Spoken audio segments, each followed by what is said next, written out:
الحمد لله رب العالمين والعاقبة للمتقين والصلاة والسلام على سيد الأنبياء والمرسلين أما بعد فأعوذ بالله من الشيطان الرجيم بسم الله الرحمن الرحيم برادران ملت اسلامیہ السلام علیکم ورحمۃ اللہ وبرکاتہ۔ آپ دیکھ رہے ہیں ہمارا چینل صدائے حق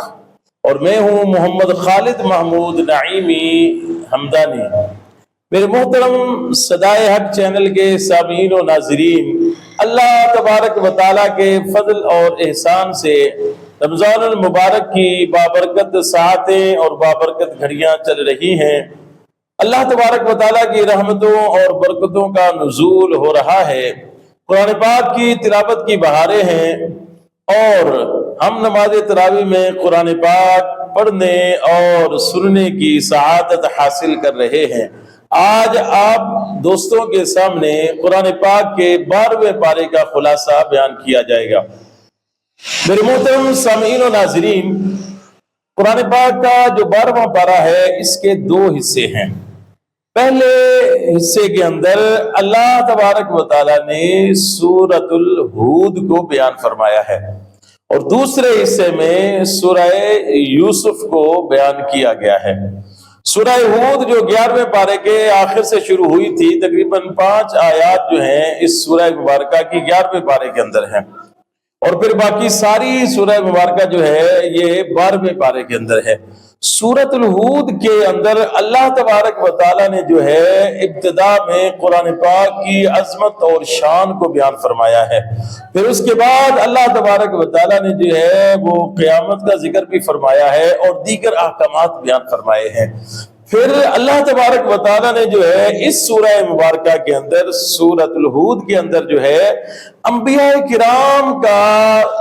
ذکر فرمایا ہے، ان کے خصائص بیان فرمائے ہیں۔ اللہ تبارک و تعالیٰ نے سب سے پہلے حضرت نوح علیہ السلام کا واقعہ ذکر فرمایا کہ انہوں نے کئی 100 سال تک جو ہے وہ انہوں نے تبلیغ کی اور ان کی قوم جو ہے وہ نہ مانی، اور بدلے میں پھر جو ہے ان کے اوپر جو ہے طوفان کی صورت میں عذاب آیا،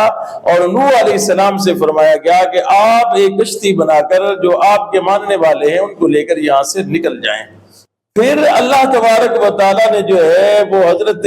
صالح علیہ السلام کا ذکر فرمایا ہے کہ آپ نے جب اپنی قوم کو جو ہے وہ دعوت حق دی تو انہوں نے بدلے میں کہا کہ آپ کوئی معجزہ دکھائیں، تو کہا کیا معجزہ دیکھنا چاہتے ہو؟ کہنے لگے کہ یہ جو سامنے پہاڑی ہے، اس پہاڑی سے جو ہے ایک گاپن اونٹنی جو ہے وہ نکلے، تو اللہ تبارک و تعالیٰ کے حکم سے اس پہاڑ کے اندر سے جو ہے ایک اونٹنی نکلی، اور پھر اس سرکش قوم نے جو ہے اس اونٹنی کو جو ہے وہ قتل کر دیا، اور اس کے بدلے میں پھر اس کے سزا کے طور پر جو ہے اللہ تبارک و تعالیٰ کا عذاب ان کے اوپر آیا اور پوری کی پوری قوم کو نیست و نابود کر دیا گیا۔ پھر اللہ تبارک و تعالیٰ نے حضرت موسیٰ علیہ السلام کا واقعہ ذکر فرمایا کہ کس طرح جو ہے حضرت موسیٰ علیہ السلام نے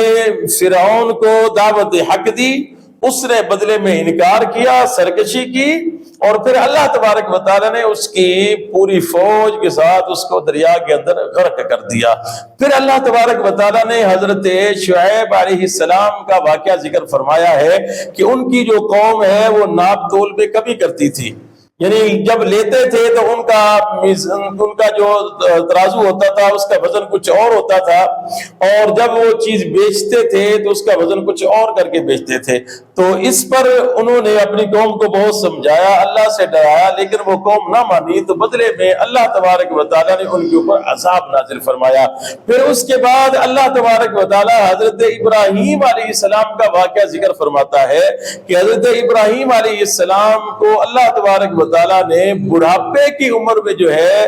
وہ بیٹا عطا فرمایا، اور پھر اللہ تبارک و تعالیٰ نے حضرت لوط علیہ السلام کا واقعہ بھی ذکر فرمایا ہے کہ ان کی جو قوم ہے وہ چھوٹے بچوں کے ساتھ جو ہے یا مردوں کے ساتھ جو ہے وہ برا فعل کرتے تھے، تو آپ نے جو ہے اپنی قوم کو سمجھایا کہ تم یہ گناہ کا کام نہ کرو، تو وہ نہ مانے، تو بدلے میں پھر اللہ تبارک و تعالیٰ نے جو ہے اس قوم قوم پر جو ہے وہ عذاب نازل فرمایا اور وہ قوم جو ہے وہ صفحہ ہستی سے مٹ گئی۔ ان انبیاء کرام کا اللہ تبارک و تعالیٰ نے سورہ ہود کے اندر جو ذکر فرمایا ہے اور ان کے واقعات کو بیان فرمایا۔ پھر آگے میرے محترم سامعین و ناظرین 12ویں پارے کا جو دوسرا حصہ ہے اس کے اندر سورہ یوسف ہے۔ سورہ یوسف جو ہے یہ حضرت یوسف علیہ السلام کے قصے پر مشتمل ہے۔ حضرت یوسف علیہ السلام جو ہے اللہ تبارک و تعالیٰ کے بڑے برگزیدہ نبی گزرے ہیں۔ آپ حضرت یعقوب علیہ السلام کے بیٹے ہیں۔ حضرت یوسف علیہ السلام کا جو واقعہ ہے، جو قصہ ہے، یہ بھی اللہ تبارک و تعالیٰ نے حضور نبی پاک علیہ السلام کو دلاسا دینے کے لیے اور آپ کے حوصلے کو بڑھانے کے لیے نازل فرمایا۔ اللہ تبارک و تعالیٰ فرماتا ہے میرے محبوب، یہ جو آپ کے اپنی قوم والے یعنی آپ کے اپنے خاندان والے، آپ کے قریبی رشتے دار جس میں آپ کے سگے چچا جو ہے وہ آپ کی مخالفت کرتے ہیں، آپ کے اپنی قوم والے، اپنی برادری والے، آپ کے اپنے شہر والے وہ آپ کی مخالفت کرتے ہیں، تو یہ مخالفت کرنا جو ہے یہ آج کا کام نہیں ہے، بلکہ اس سے پہلے یوسف علیہ السلام تو ایسے نبی گزرے ہیں کہ جن کے سگے اپنے بھائیوں نے جو ہے ان کے ساتھ جو ہے وہ ظلم کیا اور ان کو جو ہے وہ ایک کنویں کے اندر پھینک دیا اور ان کو جان سے مارنے کی کوشش کی۔ تو یہ جو حسد ہے اور یہ نبیوں کو ستانے والی جو ایک روایت ہے یہ پہلے سے چلی آ رہی ہے۔ تو میرے محبوب علیہ السلام آپ جو ہے ان کے اس بدسلوکی سے جو ہے آپ کا دل جو ہے وہ رنجیدہ نہ ہو، بلکہ آپ استقامت کے ساتھ جو ہے اپنے مشن پر لگے رہیں۔ انشاءاللہ اللہ تبارک و تعالیٰ جو ہے آپ کی اس محنت کو ضرور جو ہے اس کا صلہ بھی عطا فرمائے گا اور اس محنت کے بدلے میں انشاءاللہ آپ کے دین کو اللہ تبارک و تعالیٰ پوری دنیا پر غالب فرمائے گا۔ اور پھر میرے محترم سامعین و ناظرین سورہ یوسف کے اندر جو یوسف علیہ السلام کا واقعہ بیان ہوا اس میں ہمارے لیے بھی اسباق ہیں کہ حالات کیسے بھی ہوں۔ یوسف علیہ السلام جو ہے وہ جیل کے اندر گئے، بغیر کسی جرم کے جیل کاٹی، لیکن جیل میں بھی وہ اللہ تبارک و تعالیٰ کا جو حکم ہے اور جو دعوت ہے حق کی وہ لوگوں کو دیتے رہے۔ جیل کے اندر بھی دعوت اللہ لوگوں کو دی، اور پھر ساتھ ساتھ یہ بھی ہے کہ برائی بے شک انسان وقتی طور پر جو ہے اس میں پریشانیاں آ جاتی ہیں، لیکن جو سچ ہے وہ ہمیشہ ظاہر ہو کر رہتا ہے، سچ کبھی چھپ نہیں سکتا ہے۔ ہاں کچھ دیر تک جو ہے برائی جو ہے وہ غالب آ جاتی ہے، لیکن حق جو ہے وہ حق ہے، وہ ایک نہ ایک دن ضرور چمکتا ہے، اور جب چمکتا ہے تو پھر پوری آب و تاب کے ساتھ چمکتا ہے، اور پھر ہر ایک پر واضح ہو جاتا ہے کہ حق کیا ہے اور باطل کیا ہے، صحیح کیا ہے اور غلط کیا ہے۔ تو یہ ہمیں سبق ملتے ہیں حضرت یوسف علیہ السلام کے واقعے سے۔ تو یوسف علیہ السلام کا جو واقعہ اللہ تبارک و تعالی نے 13ویں پارے کے اندر جو چیزیں بیان کی ہیں وہ انشاءاللہ کل آپ کی خدمت میں